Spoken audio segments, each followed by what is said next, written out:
Bienvenue dans la matrescence, vous écoutez l'épisode numéro 47 de la saison 2. Bonjour à tous et bonjour à toutes. La matrescence, c'est la contraction du mot maternité et adolescence pour expliquer la naissance d'une mère. Et si vous voulez en savoir plus, il suffit d'écouter le premier épisode. Dans ce podcast, on parle du postpartum, du 4e trimestre, de la joie d'être parent, mais de ses difficultés aussi. Bref, on parle de la vie. La matrescence met en avant des femmes et des hommes qui racontent, expliquent et donnent une autre définition à la parentalité. Je suis Clémentine Sarlat, la créatrice de ce podcast.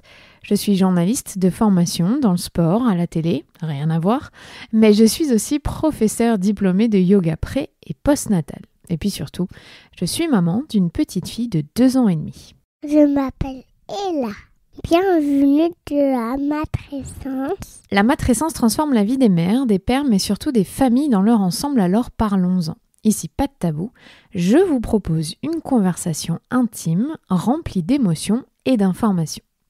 Si vous aimez ce podcast, n'hésitez pas à vous abonner, à laisser un commentaire et le must à mettre 5 étoiles. L'alimentation des tout-petits fait partie des premières préoccupations des parents. Comme vous le savez, il y a très peu d'éducation autour de ce sujet. Je crois qu'à la maternité, on nous donne le carnet de santé, avec un tableau des aliments, une prescription pour la vitamine D, et c'est à peu près tout. Candice Lévy est naturopathe, vous l'avez peut-être écouté dans l'épisode numéro 39.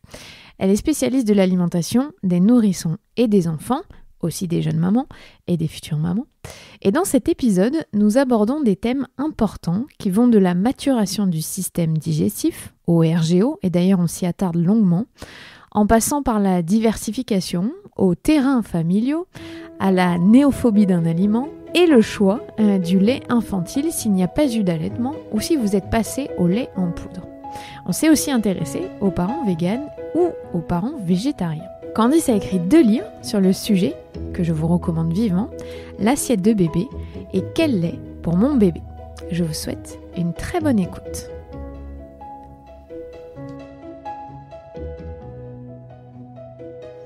Salut Candice. Bonjour Clémentine.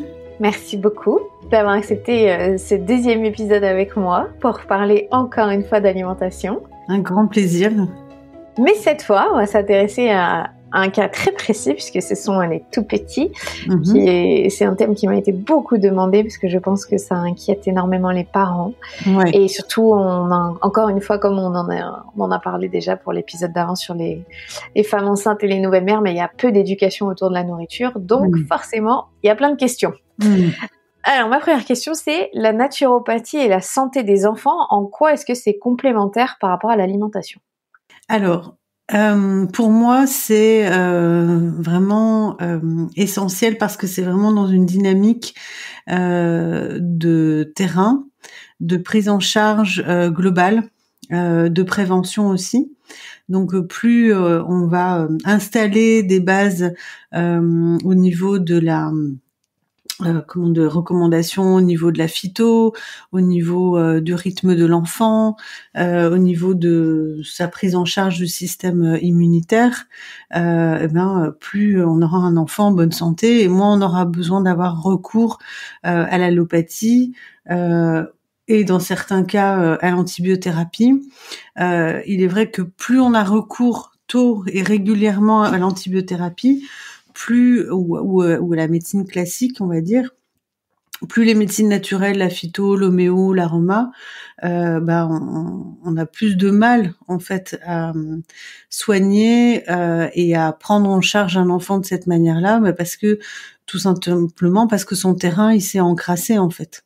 Donc ça veut pas dire que ça fonctionne pas, ça veut surtout dire que il y a besoin de rééquilibrer en premier lieu. Donc c'est pour moi vraiment une médecine de prévention et d'accompagnement global dès le plus jeune âge. Et ça fait qu'on a des enfants qui grandissent encore mieux, quoi. Ouais, donc en fait, ce que tu expliques, c'est que ça va pas l'un contre l'autre. Au contraire, la naturopathie vient déminer le terrain, on va dire, pour que la médecine traditionnelle soit plus efficace. Ouais, tout à fait. Et c'est surtout que ça reste à ce moment-là une médecine d'urgence et de l'utiliser, voilà, à bon escient, si tu veux. Euh, donc, on aura toujours besoin des deux. Il est clair que c'est vraiment important, et on le voit encore plus dans un contexte actuel, de marcher main dans la main et de voir qu'on peut vraiment créer des ponts et une complémentarité. Et encore une fois, c'est de l'utiliser à bon escient, la pertinence des outils qu'on a chacun en fait. Autant la naturopathie a aussi ses limites qu'il faut reconnaître. En tout cas, le naturo est vraiment euh, apte à les reconnaître et à un moment donné à déléguer ou à travailler ensemble. Tout comme si moi souvent ce que je dis, si les médecins généralistes faisaient déjà de la naturopathie, bah on aurait énormément beaucoup moins de problèmes qu'on a de maladies émergentes, etc. Parce qu'il y a plein de choses qu'on peut régler autour de l'alimentation, autour d'une hygiène de vie. Donc voilà, allons-y, tendons vers une médecine de demain qui puisse allier les deux, ça sera encore plus extraordinaire. Alors dans ton livre, qui est très bien fait, encore une fois, c'est un deuxième livre où là il y a énormément de recettes, mais comme d'habitude des fiches pratiques, tu parles beaucoup de terrains familiaux. Est-ce que tu peux nous expliquer ce que c'est ? Ouais. Alors donc tu fais référence à l'assiette de bébé, hein, c'est ça ? Oui, tout à fait. Ok. Donc il est vrai que on transmet autant la mère que le père un bagage héréditaire, une transmission, voilà, qui se partage évidemment et qui malgré tout qui penche un peu plus envers du terrain de la maman en fonction de comment s'est déroulée sa grossesse, en fonction des conditions de naissance aussi. Si l'enfant est arrivé à terme, s'il est né par les voies naturelles, les voies basses, s'il a été allaité. Donc, ces quatre grands facteurs-là, en fait, ils vont aussi influencer et conditionner la santé intestinale, on va dire, celle qu'on appelle le microbiote, à venir de l'enfant. Parce que par le passage dans les voies naturelles du bébé, en fait, il va commencer à ensemencer sa propre flore intestinale qui au départ est stérile. Et donc, il va commencer à faire ce travail d'implantation qui va s'établir tout au long de ces 2, 3 ans, 4 ans durant la petite enfance. Et en fait, plus la maman va avoir une flore de bonne qualité, une belle variété et qui marche en symbiose en fait, plus l'enfant va aussi hériter de ces conditions-là et ça conditionne le système immunitaire de l'enfant. Donc par la suite, il aura un système plus fort, plus résistant, avec une plus belle variété de souches aussi qui se sont implantées. Ça, c'est une des premières choses. Et puis ensuite, il y a le terrain héréditaire, celui qui est transmis par maman, papa, en naturopathie, qu'on appelle les constitutions.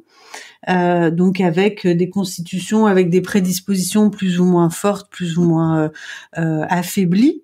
Donc ça, on a tous ce bagage-là à l'intérieur de nous. Et puis ensuite, c'est ce qu'on en fait, c'est-à-dire les conditions de vie, les conditions de notre alimentation, d'environnement, de respect de nos rythmes, du sommeil, des siestes, entre autres. Donc tout ça conditionne l'héritage que va récupérer l'enfant. Est-ce que ça veut dire que tous les bébés qui sont RGO ou qui ont des intolérances, ça vient forcément du patrimoine génétique ou est-ce qu'il y a des conséquences extérieures ?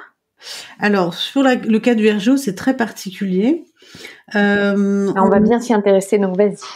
Oui, moi c'est un grand sujet aussi, et puis pour lesquels les parents sont vraiment démunis, hein, c'est complexe. Alors vas-y, explique-nous ce que c'est le RGO déjà. Mais ouais, déjà le RGO c'est du reflux gastro-œsophagien qui s'exprime chez un tout jeune enfant, qui peut être très rapidement dès la naissance ou après un mois de vie par exemple.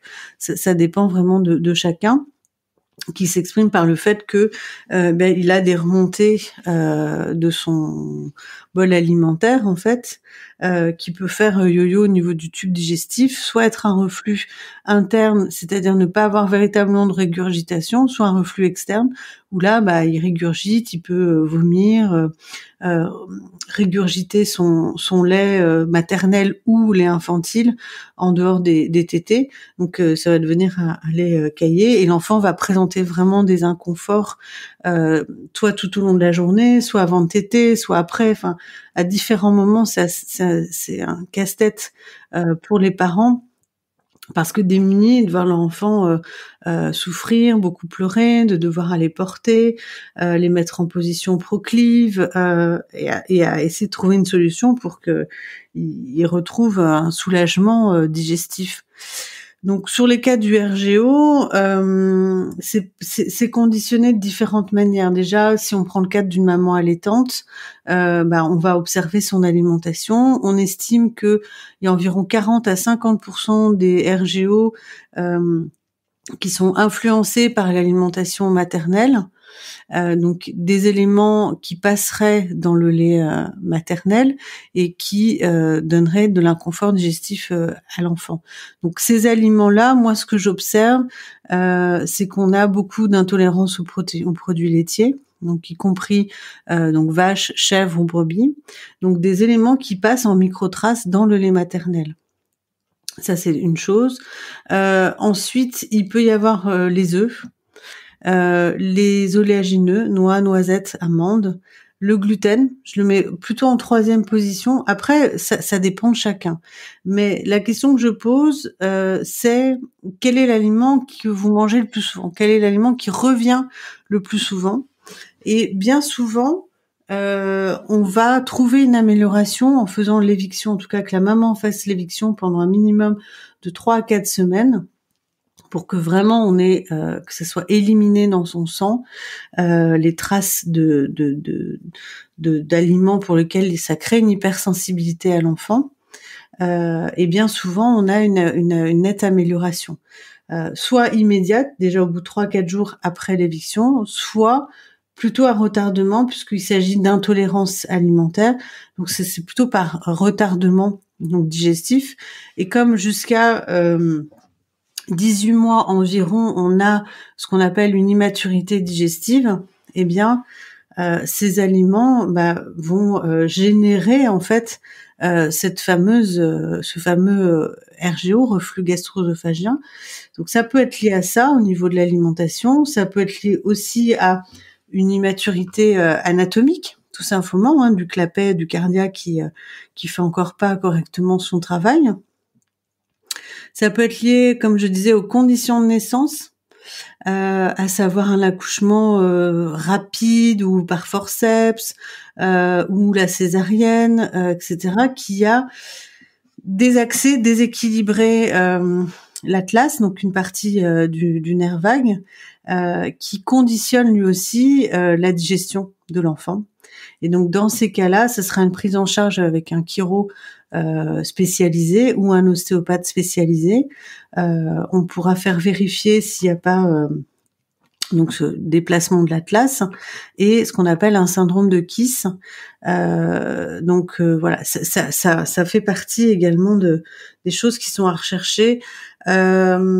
Ensuite, pour moi, dans le RGO, il y a une part alimentation, mais pas à 100% en fait. Il y a une autre part pour laquelle il y a de plus en plus d'études qui mettent en évidence le fait que il y a pendant la grossesse une surexposition aux ondes électromagnétiques, aux ultrasons, aux rayons aussi. Et on a depuis ces dernières années une flambée de RGO, tout comme on a aussi des mamans qui, pour diverses raisons, il n'y a pas de jugement à avoir, mais on fait beaucoup plus d'échographies qu'il n'en aurait fallu. Et donc ces échographies, elles ont aussi une influence parce que ces ondes, ces ultrasons en fait, vont quelque part, avoir des incidences sur les cellules en devenir. Et le bébé, comme il est très très gorgé d'eau, eh bien, ça donne une résonance hydrique sur son milieu de vie, etc.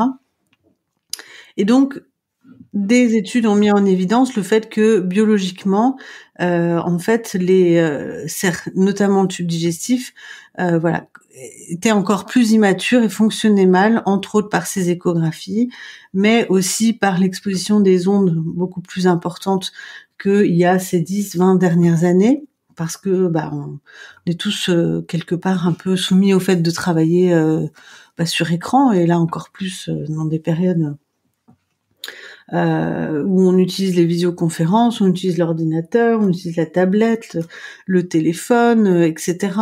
Donc les facteurs environnementaux sont extrêmement importants aussi pendant la grossesse et ont des conséquences sur la santé de l'enfant, c'est évident.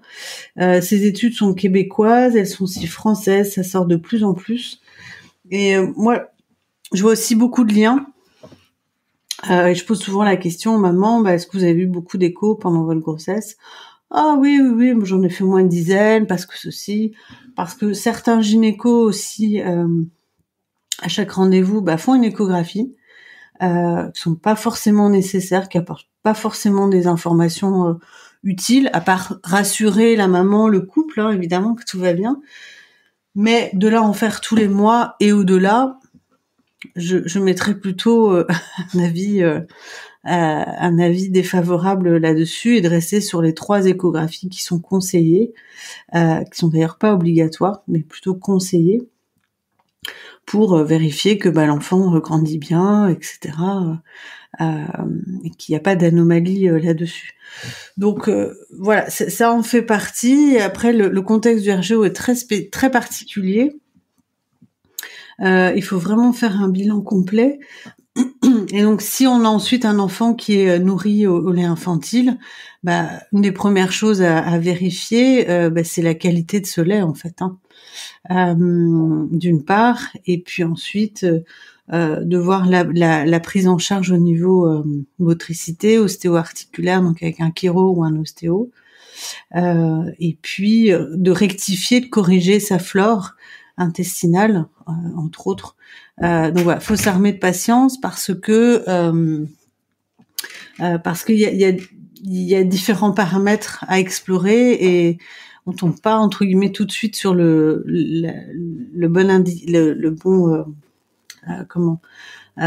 bon axe. Donc c'est très divers. Et tu disais qu'il y a une forte augmentation ces dernières années du RGO, ou voire du syndrome de Kiss, et de toutes ces... C'est des maladies, mais dont on a très peu entendu parler avant de devenir parent, je pense. Oui. Aujourd'hui, on le prend mieux en charge, ou on en est encore à se dire il y en a beaucoup, mais c'est comme ça, c'est un bébé qui pleure? Les deux.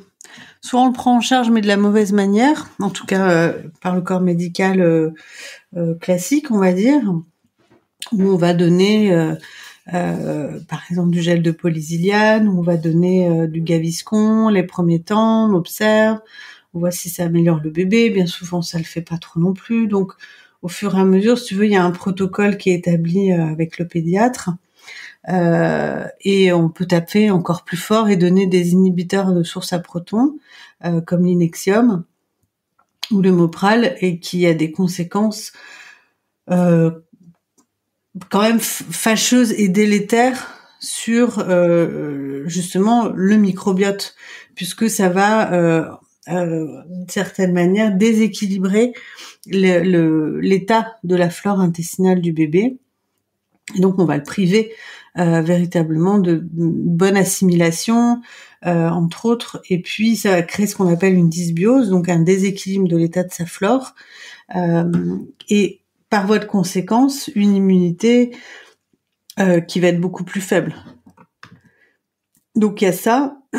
Il y a aussi des mamans des couples qui galèrent véritablement à faire comprendre aussi à leur médecin qu'il y a quelque chose qui va pas. Elles entendent dès la maternité certaines que leur bébé fait un sorte de bruit de glouglou au niveau de la gorge, ou fait une grimace, ou est très expressif au niveau du visage après avoir bu. Elles sentent que ça va pas, en fait. Donc je pense que une des premières choses que on doit faire quand on est professionnel de santé, c'est d'écouter les mamans, d'écouter les parents qui savent mieux que personne parce que elles sont là au cœur de l'intime avec leur bébé. Elles savent profondément qu'il y a quelque chose qui va pas. Et donc, bien souvent, la prise en charge est très tardive et on a des bébés, voilà, qui restent avec du reflux et qui dorment pas. Et les parents font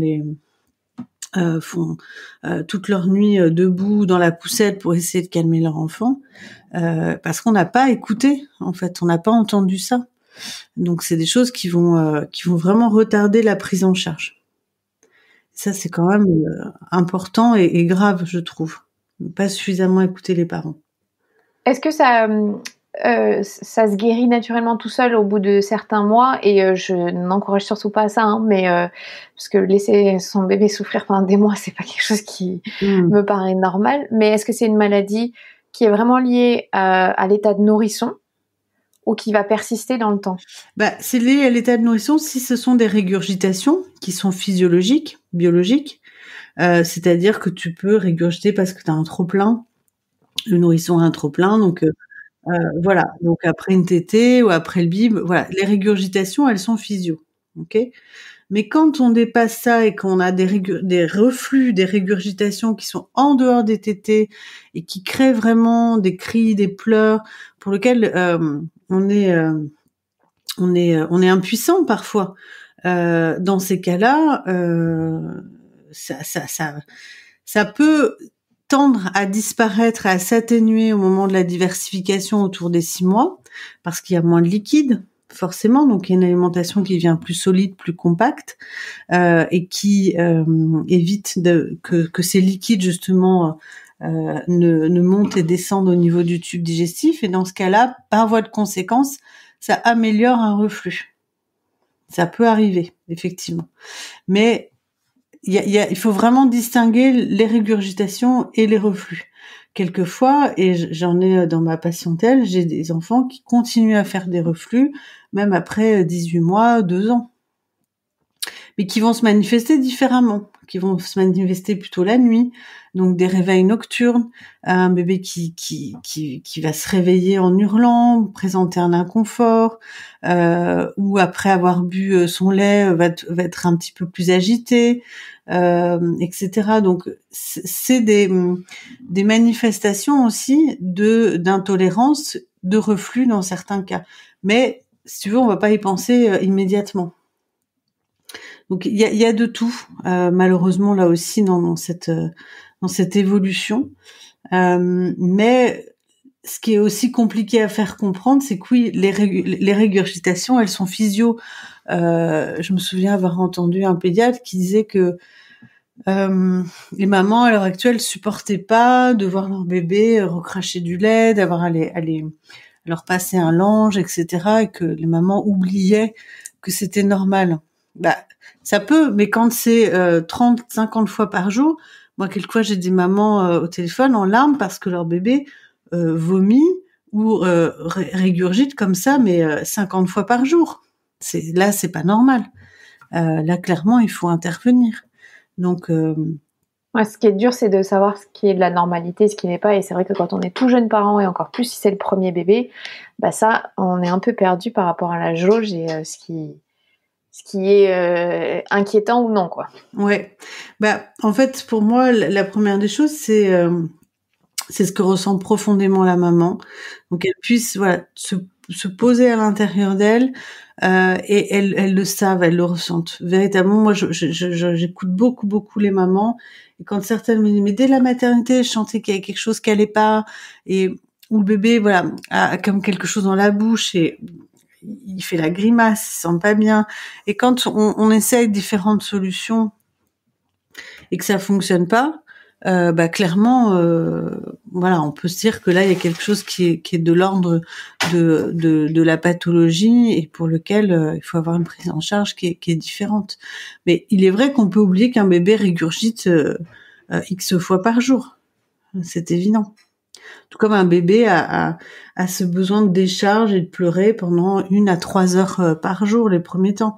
On a du mal à l'accepter aussi, clairement. C'est vrai que la phase nourrisson, elle est vraiment difficile. quand on n'est pas préparé, qu'on n'a pas toutes ces informations. Alors, tu vas nous donner des bonnes informations concernant la maturité digestive des nourrissons et les étapes. Parce que ça aussi, je pense que on nous parle de la diversification à un certain moment, mais on ne nous explique pas quand même que il y a des moments importants dans le système digestif et comment il se développe. Uh-huh. Alors, comme j'expliquais rapidement, en fait, de 0 à 18 mois, on est vraiment dans l'acquisition et l'implantation de ce microbiote qui va s'élaborer en fonction de l'alimentation infantile, c'est-à-dire est-ce que c'est un lait maternel du coup qui contient aussi toutes les bonnes bactéries, toutes les bonnes souches qui sont adaptées à la flore, la carte d'identité flore en fait de l'enfant.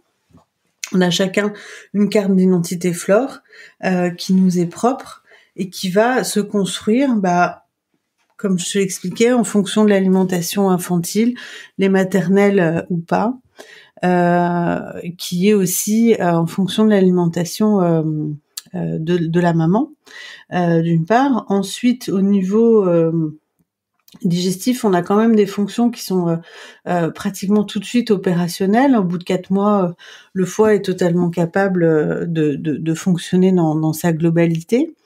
En revanche, c'est plus au niveau de la fonction rénale où on va l'acquérir totalement autour de 18 mois, 2 ans. Donc, on a quand même des fonctions d'élimination qui sont présentes, qui sont puissantes, parce que elles servent véritablement de soupape quelque part, d'expression aussi, d'élimination des toxines, des déchets, notamment la peau, notamment le système ORL par les poumons, donc tout ce qui est voie ORL, nez, gorge, oreille, pour lesquels il y a une grande sensibilité chez l'enfant de 0 à 3 ans. Et différents excès alimentaires, en tout cas, qui sont compris et intégrés dans le corps de l'enfant comme étant des excès, je pense aux produits laitiers, au gluten, aux farineux, vont s'exprimer par le biais de maladies infantiles au niveau ORL ou au niveau digestif ou encore au niveau de la peau.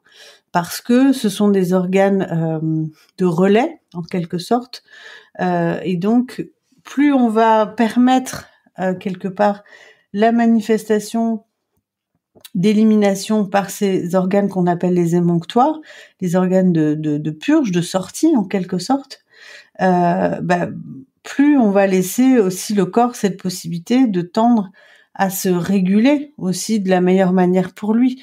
Donc on appelle ça le principe d'auto-guérison aussi. Donc nous en naturopathie, on va observer quels sont ces organes d'élimination qui sont plus actifs que d'autres. Comment est-ce qu'on peut les soutenir? Comment on peut quelquefois même les activer? Ou alors trouver des techniques de dérivation parce que, mettons, le système digestif là, est surchargé par une alimentation trop protéinée ou trop lactée. Dans ces cas-là, on va soulager et on va aider à drainer d'une autre manière. J'ai trop de questions du coup, je sais plus par où aller. Non mais en fait j'ai la sensation d'aller vachement dans le négatif, mais bon parce qu'il y a beaucoup de choses à déblayer avant de pouvoir passer à une phase joyeuse, parce que l'alimentation ça doit être joyeux. Mais quand même, pourquoi est-ce qu'il y a autant de problèmes dans l'alimentation avec les enfants? Pourquoi est-ce que ça angoisse autant les parents et que c'est un sujet assez omniprésent? Est-ce que mon enfant il a assez mangé, pas assez mangé? Pourquoi il est comme ci? Est-ce que j'ai le droit de lui donner ça? Tu vois, comment est-ce que toi t'abordes ça avec les parents? En fait, déjà, je pense qu'il y a un vrai manque de repères parce que de transmission aussi familiale ou alors de culture et des informations qui sont contradictoires ou trop d'informations ou pas assez. C'est en fait il est clair que quand on se pose la question, si on prend le démarrage autour de la diversification, certains pédiatres vont pas véritablement prendre le temps d'expliquer, de rentrer en détail dans ce temps de diversification alimentaire. Donc, on peut se tourner ensuite vers la PMI qui, pareil, va donner des informations assez classiques autour de la diététique de l'enfant. Ou alors, ça peut être l'expérience de sa maman, l'expérience d'une amie proche, de sa sœur, etc. Donc, ça multiplie les informations et finalement aussi le flou par rapport à ça. Et c'est surtout qu'on a de plus en plus conscience aussi que l'alimentation, c'est un de nos premiers piliers pour être en bonne santé, et qu'on se dit, bah là, attends, c'est le démarrage, j'ai vraiment envie de faire bien, en fait. Donc, comment on fait? Ouais, puis Donc, ce que tu dis aussi, il y a le marketing un peu autour. alors, il y a aussi ça, évidemment, un conditionnement commercial tout autour qui n'aide absolument pas. Ça, c'est clair. Une des premières choses aussi à voir, c'est que pour moi, le pédiatre, il n'est pas forcément le meilleur interlocuteur. C'est pas un spécialiste de l'alimentation, c'est un spécialiste des maladies infantiles. Donc certains vont plus avoir une écoute et une affinité pour orienter autour de l'alimentation, mais ça reste quand même assez rare. Et vont plutôt tendre à donner une fiche, on va dire, un peu standard sur comment démarrer, en disant que finalement, ça revient à ce que dès 4 mois, et puis il peut commencer à manger de tout. Je partage pas vraiment cet avis, tu t'en doutes.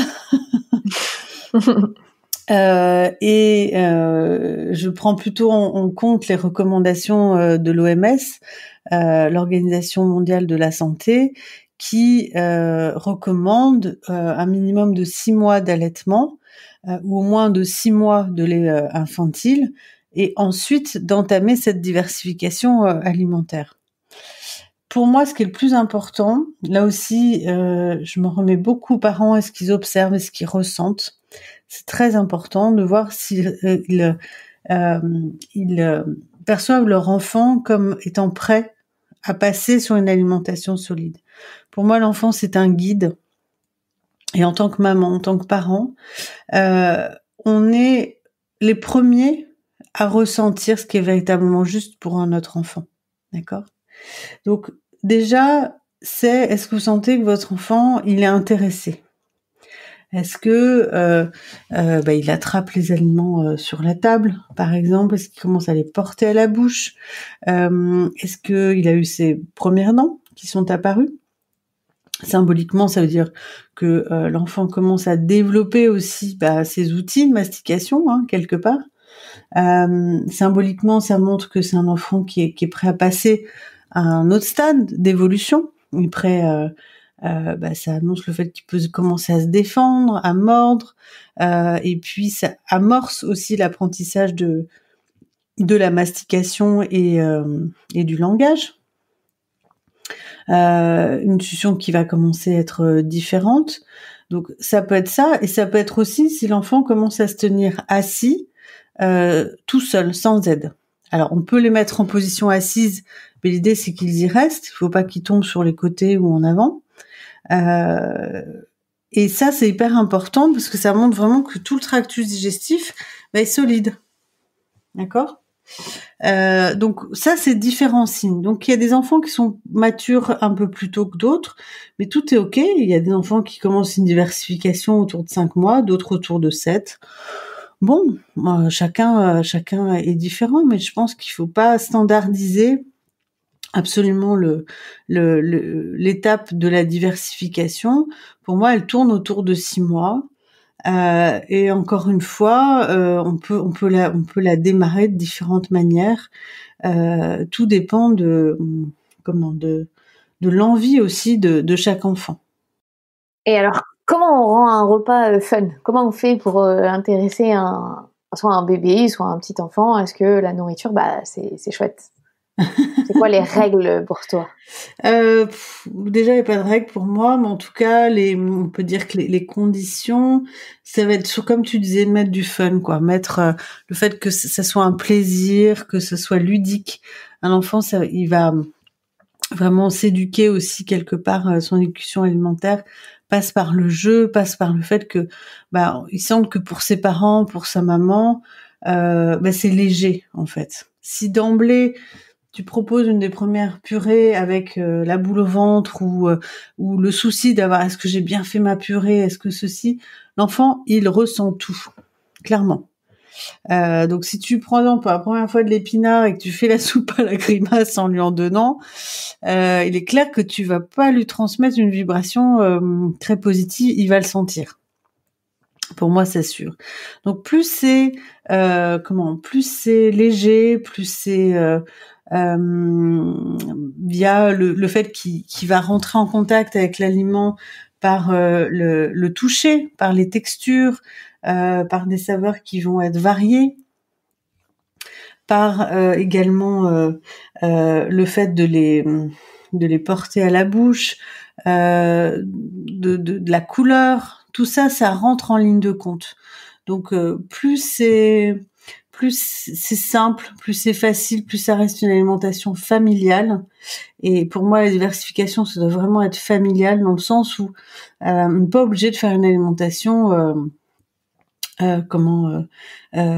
séparée, dissociée et purement infantile et une alimentation parentale. T'as des enfants qui ont vraiment besoin de créer aussi cette forme de cohérence familiale et ont besoin de manger en famille, clairement. Et ça se passe beaucoup mieux que si on les fait manger avant. Et puis on sent l'agacement des parents parce que ça dure 3/4 d'heure, 1 heure et qu'on n'en peut plus, que nous-mêmes on a faim ou qu'on a envie de se retrouver avec son chéri autour d'un bon repas, etc. Puis que ça dure et que ça devient conflictuel. Là, il y a des chances pour que les informations soient compliquées, quoi. Donc au mieux, c'est alors en soi la DME, c'est vraiment une méthode qui est top pour ça. Et puis après, faut le ressentir pour être en confiance avec cet outil, quoi. Et est-ce que tu peux nous parler de ce qu'il faut respecter en fonction des âges, puisqu'on peut pas donner à 4 ou 6 mois de la viande ou des choses très particulières. Il y a des étapes en fait. Est-ce que tu peux nous expliquer un peu à quoi ça correspond ? Les étapes autour de la diversification, donc pour moi, ça tourne autour de 6 mois de démarrer. On peut démarrer par l'intermédiaire des jus de légumes, de donner un peu de jus de légumes dilué dans de l'eau, des jus frais qu'on extrait soi-même de préférence, ou du jus en bouteille, mais à ce moment-là, un seul légume, un unitaire, un peu de carotte par exemple, ou un peu de betterave, ou un peu de fenouil. Pour démarrer. C'est intéressant. Pour moi, c'est comme si c'était un peu le principe homéopathique, tu vois, pour découvrir des saveurs, des goûts aussi différents, qu'on peut donner soit au biberon, soit à la tasse, soit pourquoi pas à la cuillère. Donc on peut vraiment démarrer petit à petit comme ça, juste des formes de jus, 30 ml, 60 ml. Et puis quand on sent que c'est ok, on peut démarrer on peut poursuivre avec des légumes cuits. Et on va démarrer avec un légume à la fois pendant 3-4 jours. Puis on va commencer à observer si c'est ok. Si l'enfant présente pas d'intolérance, présente pas d'allergie, ce qui est quand même assez rare avec les légumes, mais bon. Tout peut arriver, il n'y a pas de risque zéro non plus. Et puis, quand c'est ok avec ce premier légume, on va pouvoir intégrer un nouveau, faire des duos, et puis ensuite, on garde le dernier nouveau légume qu'on a utilisé pour associer avec un nouveau, et ainsi de suite.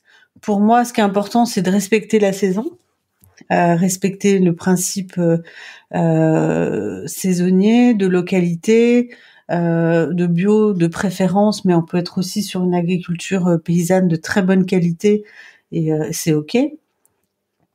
Du fait maison en priorité. Après, on n'a pas toute la possibilité, l'envie aussi de le faire, mais en tout cas c'est quand même préférable. Et si on est sur des petits pots, on va rester sur des petits pots vraiment ultra classiques, unitaires, que de la purée de légumes, d'un légume, pas de jardinière, pas de je ne sais quoi d'extravagance là-dessus. Et puis voilà, progressivement, on va suivre les envies, les besoins du bébé. Les protéines, viande, poisson et œufs, finalement peuvent s'intégrer assez tôt, en fait. Mais là aussi, ça dépend de l'enfant. Donc, ce qui conditionne le fait que je vais intégrer des protéines, c'est un enfant qui va délaisser son lait, qui va commencer à moins boire, moins téter. Donc, il va avoir besoin de retrouver cet accès protéiné dans son alimentation solide. Tu vois ? Donc, ça peut être un indice. Si on diversifie un peu tardivement, vers 7 mois, 8 mois, on pourra intégrer les protéines animales plus tôt, parce que en fait, surtout si ce bébé est allaité, parce que au niveau de la concentration en fer, elle va être diminuée dans le lait maternel. Donc, il va avoir besoin de trouver ses ressources en protéines. Alors, il y en a pas que dans la viande, évidemment, mais tout ce qui est légumineuse a quand même un facteur limitant en termes de fer. Et c'est surtout que les 2 premières protéines légumineuses, contiennent pas énormément de fer, si tu veux, pour vraiment augmenter ce statut de fer. C'est les lentilles corail et le pois cassé. Donc, c'est pas un taux qui est très très important. Donc, il faut varier au maximum cette source végétale pour qu'il trouve les différents son statut en fer le plus élevé possible. Là aussi, la référence protéine pour un enfant, c'est vraiment l'œuf qu'on peut intégrer autour de 8-9 mois. Et de commencer à donner un demi-œuf cuit à la coque ou mollet, pour que le jaune là aussi reste très coulant et riche en tous les acides aminés, en bon cholestérol notamment, un peu en vitamine D. Et ça, on peut en donner très très régulièrement. C'est extra pour faire grandir un bébé, aucun problème. Et autre étape aussi fondamentale, c'est d'intégrer dès le début des bonnes huiles, des bonnes graisses, en fait. Souvent, les parents sont un peu réticents ou n'y pensent pas, aussi tout simplement. Mais les huiles, de les varier aussi bien colza, lin, de l'huile de chanvre, par exemple, ou un peu d'huile et de l'huile d'olive, permet d'apporter ces acides gras oméga 3. Parce qu'on n'en a pas tout de suite, s'il n'en a pas tout de suite dans le poisson. Donc, comme on intégrera le poisson plutôt vers les... ça dépend à quel âge il a été diversifié, mais autour de 9 mois, 12 mois, tu vois. Donc, c'est assez... ça dépendra de l'enfant. Mais il a malgré tout extrêmement besoin de ces acides gras oméga 3 qui contiennent entre autres du DHA. Donc, pour continuer à participer à son développement cérébral, cognitif, mais aussi très très important pour l'assimilation de la vitamine A, D, E et K, entre autres. Donc c'est pour moi la chose à ne pas oublier, c'est de commencer à ajouter ces bonnes huiles dans son assiette. Ça c'est pour moi très important. Autre point, c'est le gluten, les céréales qui contiennent du gluten. Là aussi, le consensus actuel pédiatrique, c'est plutôt de dire qu'il faut démarrer rapidement le gluten, etc. Moi, je dirais que oui, autour de... Alors, ce qui est indiqué en ce moment, c'est entre 4 et 6 mois. Donc, oui, pourquoi pas. Seulement, de pas d'être plutôt dans une consommation, on va dire, modérée de céréales qui contiennent du gluten, et un blé, par exemple, qui ne soit pas un blé plutôt, comment on pourrait dire, de variété ancienne, qui soit pas trafiqué, donc des gluten qui n'ont pas été trop modifiés non plus. Donc je pense au petit épeautre, je pense au blé de Cucugnan, qui est une variété de blé ancien, je pense au camut. Donc, ok, on introduit le gluten, mais avec, on va dire, entre guillemets, un gluten de qualité. Tu vois, si je peux dire ainsi.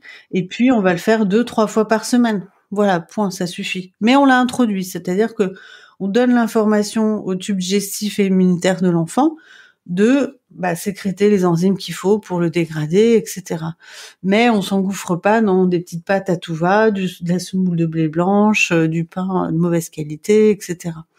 Donc moi, je jouerais plus sur la qualité en fait du gluten, qui selon certaines études, quand on les donne plus tôt, protégerait plus tard d'intolérance ou d'allergie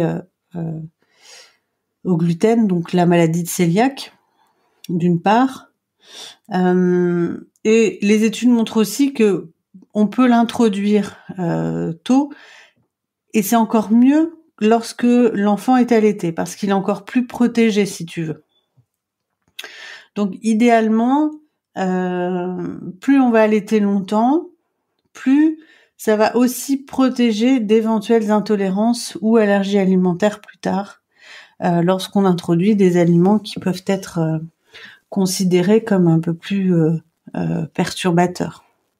Et pourquoi est-ce qu'on dit qu'il faut présenter quasiment 20 fois, je crois, un aliment à un enfant pour que il commence à s'éveiller à son goût? Je sais pas. 20 fois, je sais pas si c'est autant. En tout cas, ce qui est sûr, c'est que c'est à mon avis tous les mêmes principes au niveau de l'éducation, c'est la répétition, tu vois. Donc il est vrai qu'on peut pas considérer qu'un enfant n'aime pas la banane si on lui a juste présenté 2-3 fois, parce que ses papilles gustatives, elles vont changer. Il en a, je sais plus, je crois que c'est 20 ou 30 fois plus qu'un adulte, c'est énorme en fait. Donc il a des papilles extrêmement et un goût extrêmement développé, que nous on perd en fait au fur et à mesure du temps, parce qu'on peut aussi avoir une alimentation plus salée, plus sucrée, aussi, et on perd véritablement le goût des saveurs. Donc je pense que ce principe de répétition, il est valable en fait pour beaucoup de domaines autour de l'éducation, tu vois, pour les habituer, pour qu'ils rentrent en confiance, etc. Et puis je pense que c'est aussi par rapport à la maturité digestive au global en fait de l'enfant. Non, mais donc ça veut dire qu'il faut pas hésiter quand un enfant repousse au début à dire je vais te le représenter d'une autre manière, d'une autre forme, c'est ça. Cuisiner différemment, c'est ça? Exactement, cuisiner différemment, une autre mode de cuisson, une autre forme de préparation, etc. Oui, bien sûr. Ça change beaucoup les choses. Puis tu peux le présenter aussi avec un aliment qu'il aime beaucoup, pour qu'il ait confiance. Tu vois, qu'il connaît, qu'il le rassure. Et puis ensuite, voilà, au fur et à mesure, c'est aussi de lui donner des infos. Oh, quand tu seras prête, t'apprécieras la banane, je suis sûre ça te plaira, etc. Dire que vous avez confiance que là, au jour d'aujourd'hui, c'est comme ça. C'est ok.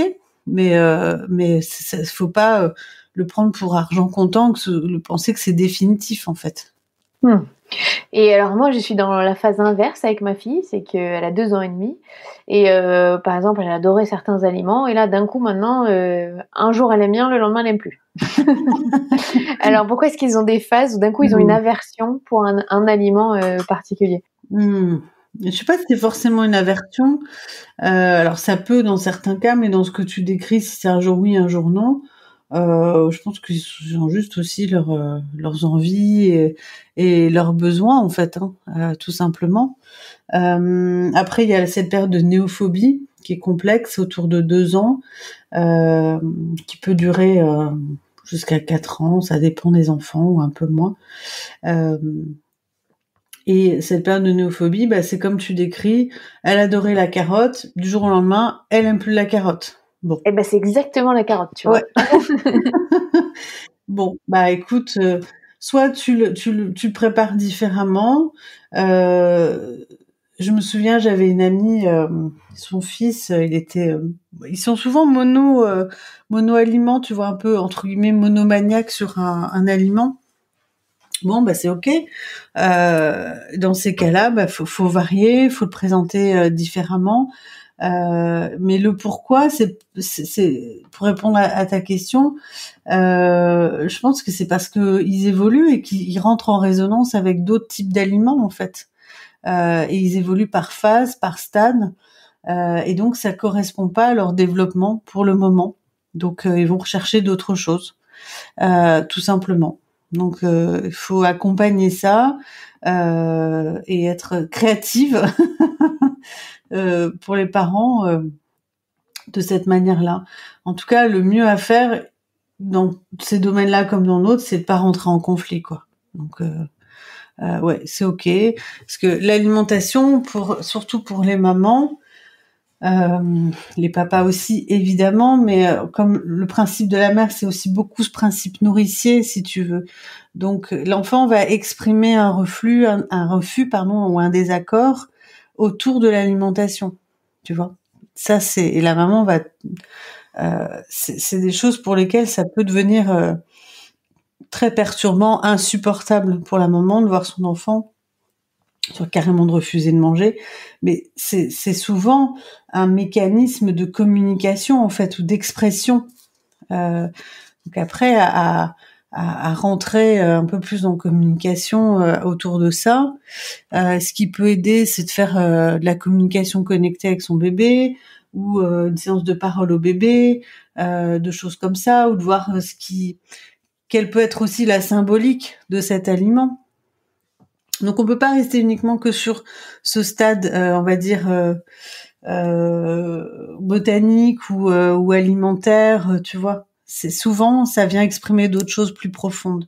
C'est aussi ça que j'aime avec la naturopathie, en tout cas celle qui m'anime, celle que je développe, c'est cette écoute, voilà, plus instinctive, plus intuitive aussi sur ce que vient raconter l'enfant, sur ce qui vient exprimer et c'est voilà à nous en tant que professionnels et puis après de donner les clés en tant que parents pour aller vraiment à l'écoute et donner et comprendre toutes les informations qui vont être véhiculées autour.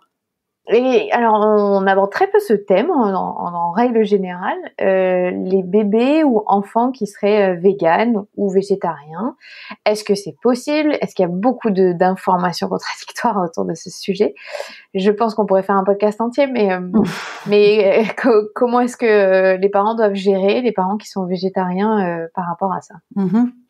Alors déjà, végétarien et vegan, c'est quand même... Oui, c'est pas tout à fait pareil. Oui. Ouais, c'est quand même assez différent. Bon, certains le savent ou pas, mais vraiment les véganes, c'est vraiment aucun produit issu des animaux, de leur production animale, donc le lait, entre autres. Donc pour moi, je trouve que c'est assez différent et j'accompagne pas de la même manière.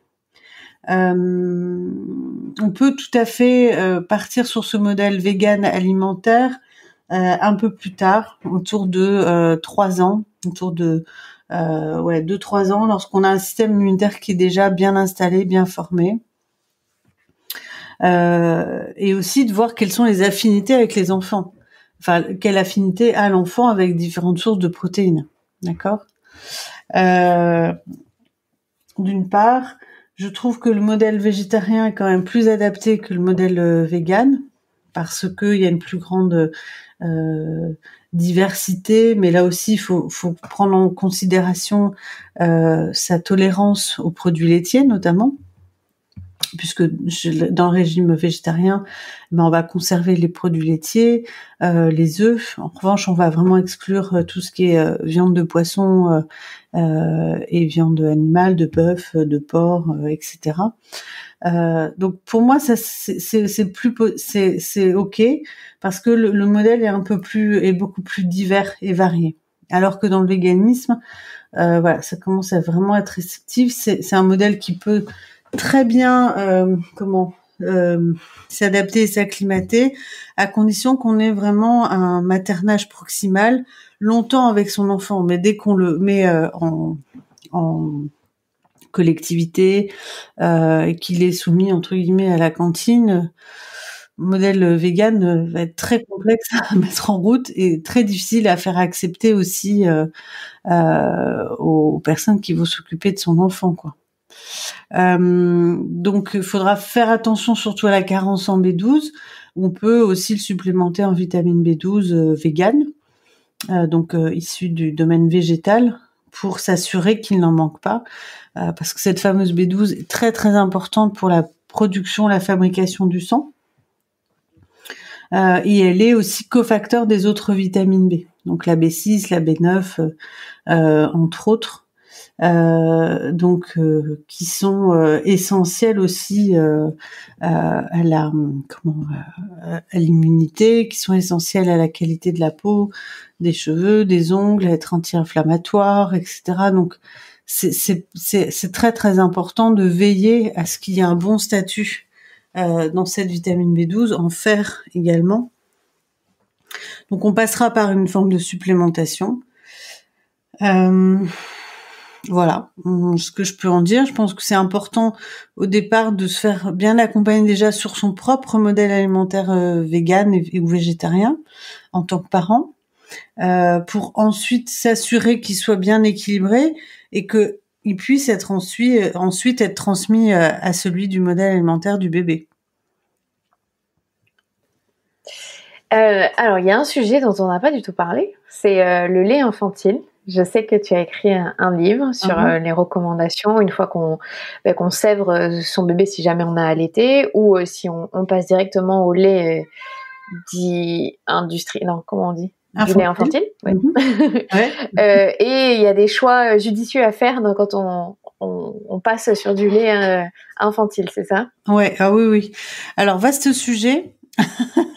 Oui, je conseille ton livre, si jamais. Comment ? Je dis, je conseille ton livre si jamais on veut vraiment s'étendre, mais que tu nous donnes un petit peu des informations. Donc, c'est Quel lait pour mon bébé, dont la mise à jour a été faite l'année dernière. Il y a une première édition en 2013, je crois, je sais plus. Et donc, une deuxième édition qui a été nécessaire parce que le monde des laits infantiles change, évolue énormément par rapport à la composition. Et donc, il a fallu mettre à jour toutes ces infos.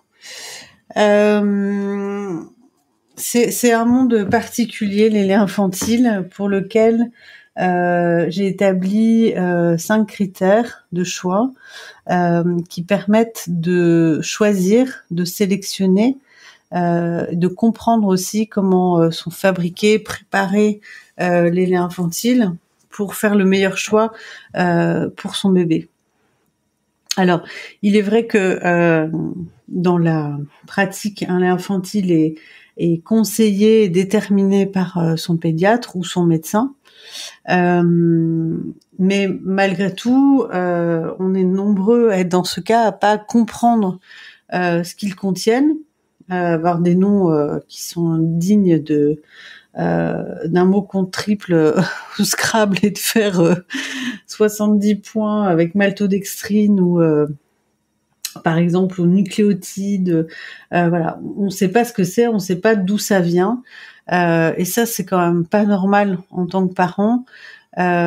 Beaucoup n'ont pas confiance, en fait. Et on a tous cette même envie, c'est de donner le meilleur pour notre enfant.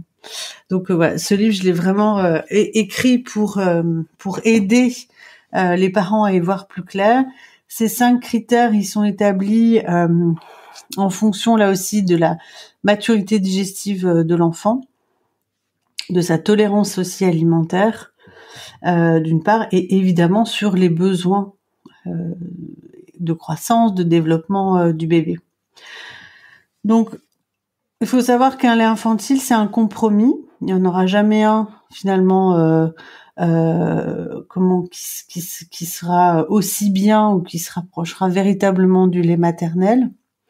Donc, c'est un compromis, c'est-à-dire qu'il s'en rapproche, mais à chaque fois, parmi ces 5 critères, il y en aura un qui rentrera pas dans le cahier, entre guillemets, des charges, pour être bien formulé, en fait. Donc, je vais pas rentrer en détail dans tous ces critères parce qu'ils sont un petit peu rébarbatifs, on va dire, à l'antenne. Ce que je pourrais dire pour y voir plus clair, c'est que il faut qu'il y ait un taux protéique qui soit le plus faible possible parce que le lait maternel est très faible en protéines finalement, et que la protéine, les protéines qui se rapprochent le plus au niveau digestibilité sont les protéines de lait de chèvre et les hydrolysats de protéines de riz. Voilà. Donc, on peut déjà faire un choix entre ces deux types de préparations, qui sont généralement plutôt dans le domaine du bio. Donc, finalement, on a aussi une qualité au niveau ressourcing des matières premières. Donc, on peut tout à fait s'orienter très rapidement vers soit une préparation infantile à base de lait de chèvre, qui est autorisée depuis 2015, qui fait partie du domaine à proprement parler régi par la réglementation en vigueur. Donc, on n'est pas dans un domaine marginal. Tous ces laits-là, ils sont inscrits au Vidal et ils rentrent dans ce cahier des charges. Donc, ça aussi, c'est important de le dire parce que certains médecins ou pédiatres ne le savent pas et considèrent que c'est trop gras, mal équilibré, etc. Alors qu'en fait, un industriel, il a le choix entre 4 types de protéines. Protéines de lait de vache, protéines de soja, protéines de riz et protéines de chèvre. Ok ? Donc ça fait partie de la loi, la réglementation en vigueur du cahier des charges d'alimentation infantile. Donc il faut aussi arrêter de dire que non, c'est pas suffisant, ce sera pas bien équilibré, etc. C'est faux. À partir du moment où, en fait, pour que ce soit un lait infantile, il faut qu'il réponde à ce cahier des charges. Donc, en choisissant une protéine de riz, il a ensuite les mêmes obligations que s'il avait choisi un lait de vache. Donc, les obligations, c'est de remplir des teneurs spécifiques en glucides, lipides, protéines et des vitamines, d'accord ? Tous les laits doivent remplir le même cahier des charges. Donc, c'est tout à fait possible de nourrir son enfant avec un lait de chèvre infantile ou un hydrolysat de protéines de riz. C'est même indiqué et conseillé. Donc, voilà ce que je peux en dire en quelques instants. C'est un livre que j'ai adoré écrire parce que rentrer dans ce domaine-là, c'est complexe et en même temps, je trouve que c'est vraiment d'utilité publique et que trop de parents sont dans ce flou artistique par rapport à des laits où on a essayé une dizaine sans trouver une amélioration, n'ont pas confiance, les bébés qui sont inconfortables, qui sont malades, ou en fait un problème va en ramener un autre ou va en chasser un autre. Enfin, c'est très très compliqué. Et donc cette démarche d'écriture, elle vient aussi de là pour aider, pour guider les parents face à ces problèmes de lait en fait qui sont de plus en plus importants quoi. Ouais, t'as tellement raison et je voudrais juste donner mon expérience personnelle parce que j'ai allaité 3 mois et ensuite on est passé au lait infantile sans vraiment se renseigner du tout. On a juste essayé un truc qui passait pour elle, quoi, en gros. Et notre fille a eu énormément d'asthme du nourrisson, avec beaucoup de rendez-vous. On a eu un tout petit peu les antibiotiques que j'ai arrêté tout de suite parce que je me suis dit c'est pas possible à son âge. Et avec des crises, mais jusqu'à l'été, quoi. Alors qu'on me disait, c'est souvent les maladies de l'hiver. Et puis, grâce à mes cousins qui ont changé au lait de chèvre leur fille et qui d'un coup n'avaient plus de nez qui coule, de voix encombrée, respiratoire encombré, on a changé. Du jour où on a changé de lait, elle n'a jamais eu de crise d'asthme. Et je me suis dit, mais on a passé quasi 2 ans. Ah oui, autant. Ouais, on a passé 2 ans à lui donner ça. Du lait de vache. Et moi, je suis intolérante en plus au lait de vache, donc j'aimerais le savoir, mais j'ai pas de problème respiratoire, c'était autre chose. Et même moi, en ayant cette sensibilité, j'ai pas assez fait attention que c'était ça qui provoquait ces crises d'asthme. Et ça me fend le cœur de me dire qu'il y a sûrement plein d'enfants en souffrance qu'on gave de la ventoline, de tous des traitements de ce type-là, bien sûr. Ouais. Alors qu'il suffisait juste de changer de lait. Je dis pas qu'il n'y a pas des vrais asthmatiques, mais en tout cas, après 3 ans, c'est pas le même asthme. Ça influence, on parlait tout à l'heure des prédispositions. Évidemment, on va s'intéresser aussi aux prédispositions familiales. Est-ce qu'il y a des allergies, des intolérances dans la famille? Ça augmente les risques de transmission au bébé, c'est évident. Et en fait, la caséine, donc la protéine de lait de chèvre et de lactose, est beaucoup plus fine, beaucoup plus proche aussi de celle du lait maternel, en tout cas de celle que l'on peut assimiler, utiliser en fait, que celle du lait de vache. Donc quelquefois c'est du bon sens aussi, tout simplement. Donc après ça marche pas à tous les coups. Quelquefois il faut vraiment faire l'éviction totale de protéines animales, lactées en tout cas, donc vache, chèvre et brebis. Et on passera sur du 100% végétal. Mais il est clair que c'est un des facteurs les plus importants dans tout ce qui est maladie pulmonaire, respiratoire. Hein. Bah ouais, je pense qu'il y a encore un problème d'accès à l'information sur ces sujets-là. Ouais, et puis de peur aussi, de croyances qui perdurent. Merci beaucoup Candice d'avoir répondu aussi longuement. Je pense qu'on pourrait encore en faire. Tellement il y a de sujets à aborder. Mais j'espère que ça aura donné des clés aux parents. Et puis porte-toi bien. Mais pour vous aussi, toi aussi. Et puis à très vite. Salut Candice. À bientôt. Merci Clémentine. Bye bye. C'était Candice Lévy, autrice de plusieurs livres sur l'alimentation du nourrisson et de l'enfant. Je suis Clémentine Sarlat, votre hôte. Si vous avez aimé ces podcasts, n'hésitez pas à le partager sur les réseaux sociaux @lamatrescence pour Instagram. Et sinon, mettez 5 étoiles, ça aide vraiment ce podcast. Merci beaucoup. Et puis je voulais vous dire, j'ai aussi ouvert un compte YouTube avec des cours de yoga réservés aux femmes enceintes et aux nouvelles mamans. À la semaine prochaine et prenez soin de vous.